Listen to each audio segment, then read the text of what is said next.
Hey guys, this is Neil. So, this is a two-part series. So, this is part one out of the part two that I'm doing. So, this part one series I'm explaining panic attacks, the basic panic attacks of overload and non-sensory overload in the autism spectrum. But first, let me tell you, anxiety is very common in the autism spectrum. Now, if you're new to my channel, please consider subscribing and hit that notification bell so that you never miss an upload, a new upload of my video. So, yeah.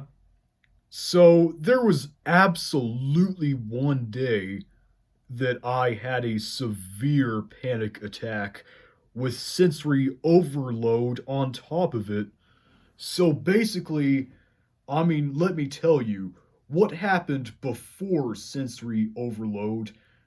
Um, is that basically there was one day where I was on a walk, and I'm giving this as an example of why I may panic so severely.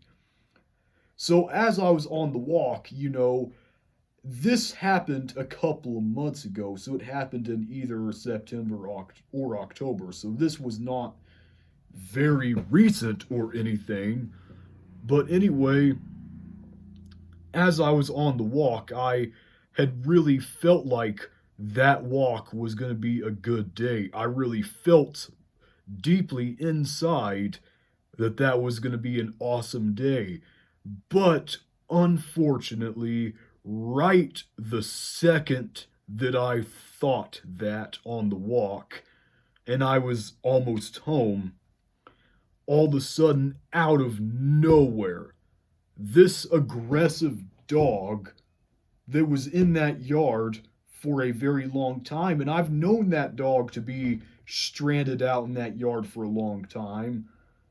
I have a feeling he was trained as a guard dog instead of a pet dog. So I'm telling you, when you train a dog as just a guard dog, that is not going to end well. Because, that was certainly the case. So, um, to be short on it, so yeah, this dog was in the yard barking for several times before he escaped, and all of a sudden, he did escape. So, better yet, I had that concern, and better yet, right the second that I thought it was a good day, it was apparently not, because clearly, I mean, that dog busted the pieces of the planks. He like destroyed part of the fence planks with his snout, and then once he did that, busted a hole in those planks, he then crawled through and jumped out. And goodness, this was a very big dog. I think this was like some sort of pinscher breed. It was a German pinscher, and I mean, um, yeah, this is a very ancient dog breed, but overall, they're usually pretty nice dogs if trained correctly. But this German Pinscher was trained as a guard dog, and after he escaped, I was not anywhere near his property. I was nowhere near his territory, but he saw me after he escaped. Then he went charging up, barking, snarling at me viciously, even though I was not anywhere near his territory.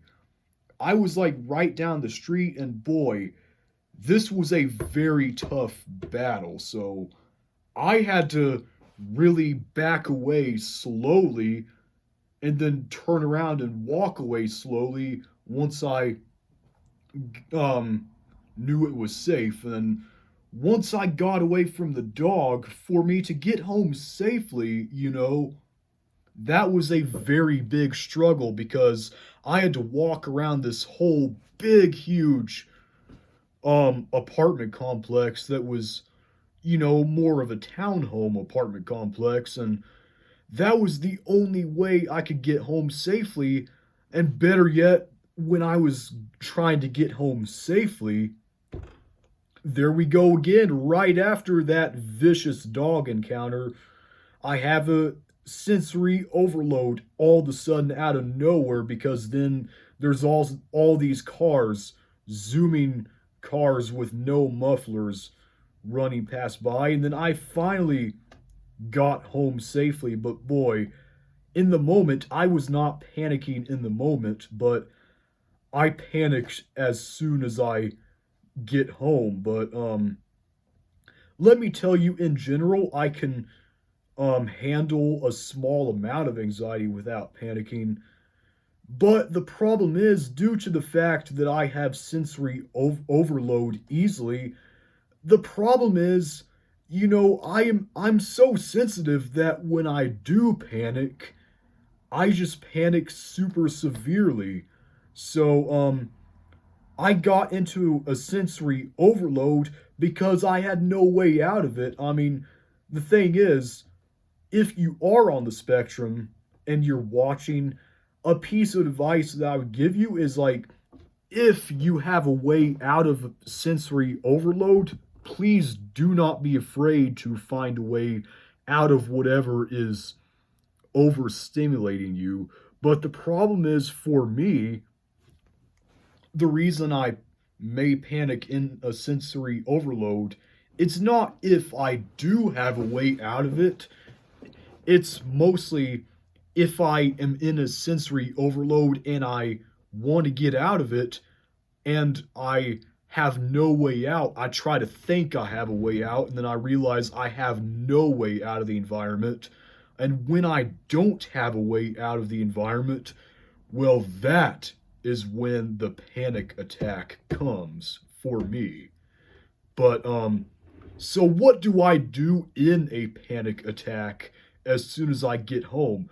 Well, my favorite thing to do is to just relax, but then as I relax, like quite ironically, my favorite thing to do after I've panicked is to read about certain benefits of certain nutrients. You know, that's like my favorite thing to do after a panic attack. But quite ironically, yeah, so if you're on the spectrum and you kind of are panicky and you have panics, probably my biggest piece of advice for you is to just do whatever your favorite thing to do is after a panic attack. You know, that's really the case for me.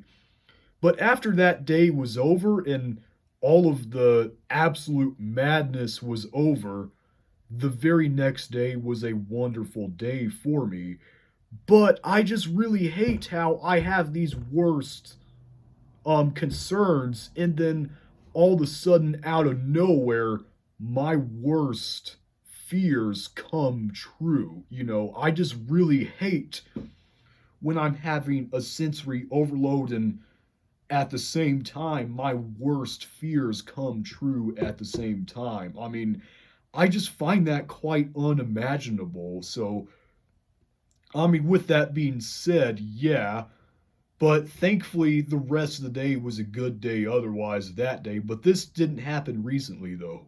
This was, like I said, in the end of September of this year. So but when a dog is charging at you like that and they're stray, do keep calm, try to keep calm in the moment, like back away slowly and then slowly turn around and slowly walk away if you can.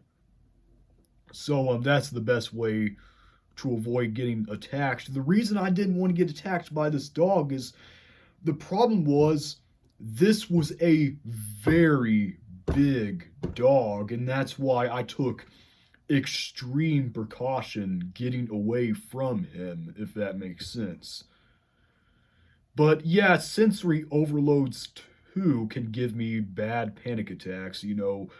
But if I can get out of the situation, I usually won't panic. I only panic if I have no way out of a sensory overload, if that makes enough sense to you. But the thing is, I can tolerate a small amount of anxiety, like I said. But like I said, the problem is I'm so sensitive that when I do panic, I just can panic very, very severely, if that makes enough sense. And then I will then need a lot of recovery time afterwards. So I hope this answers your questions in this part one series of why I may have sensory overload panic attacks. But part two is going to be about how to handle someone who is on the spectrum and how to handle a panic attack from them and how to deal with their panic attacks. So I'll be giving tips in part two. So I hope this answered your questions. And if you have any other questions, please leave your comment below and please consider subscribing if you're new to my channel. Thank you so very much, and I will see you all later, and I can't wait to be on part two. Bye!